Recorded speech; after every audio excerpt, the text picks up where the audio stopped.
Hello and welcome back to another car conversation. So this morning, the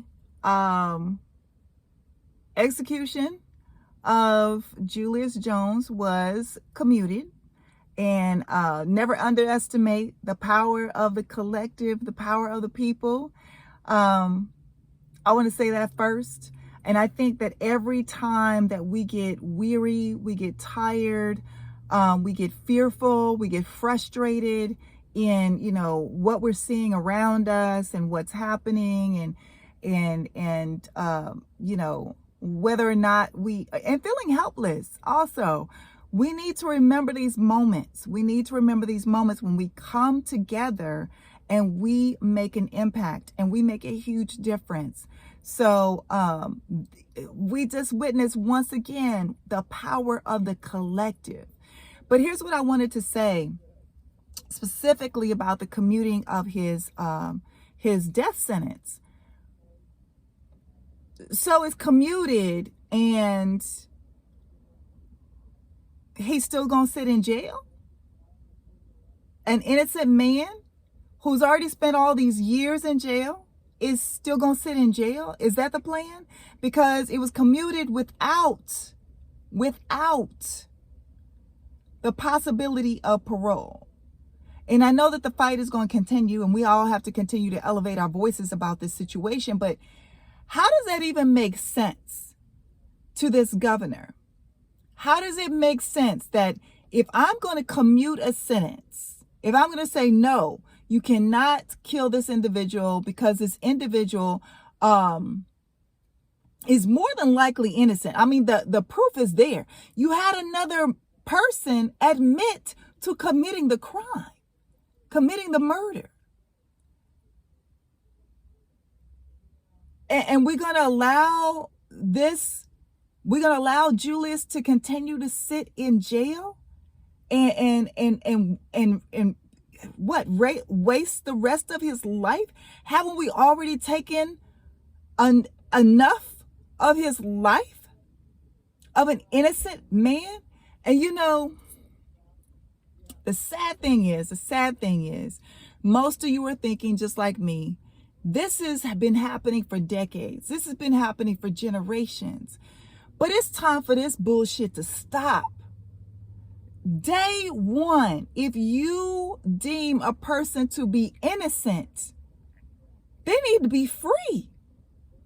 They need to be free. So if you can't kill a man because there is some doubt of whether or not he committed this crime, this murder, are we waiting? Are we going to have another trial? Like, what is the plan here? Because you have evidence. You have evidence that his previous team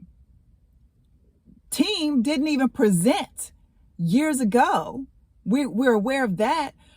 And we have somebody who has gone on record and said that they did it. So why is this man going to spend another day of his life in jail?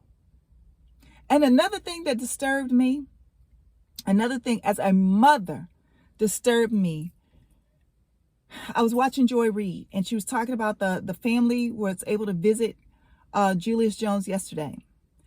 And his mother, who has not hugged her son in, I believe, 20 plus years, whenever he was, committed to jail, whenever he was sentenced to jail, to prison, she hasn't hugged her son since then.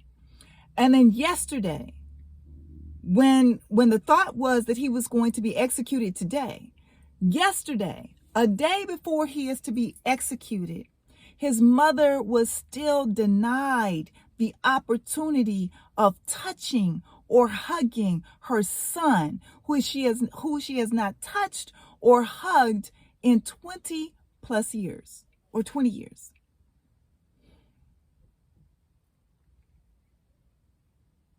What the fuck? What the fuck? If the man is going to be executed,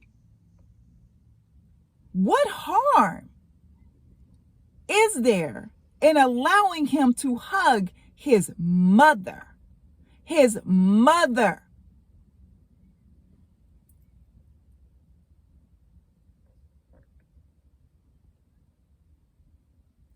It's so much shit that needs to change in this country. It's unreal. It's unreal. But again, you know what? We have to remember, we, the collective, the sane, those that are working for the greater good, we have to remember, every time we get frustrated, every time we get angry, every time we get tired, every time we just get fed up, we have to remember all the amazing accomplishments that we've made happen historically as a collective. And that's got to be the thing that fuels us, because this shit is frustrating, y'all. It's frustrating. And I know there's people out there that are even more frustrated than me because, you know, they live in a different life. They're in the thick of it every day, which I will admit I'm not. I will admit that. But because of that reason, I have made it my responsibility to do everything I can do in my power to make a difference for those who are living in the thick of it every day. My Black and brown brothers and sisters.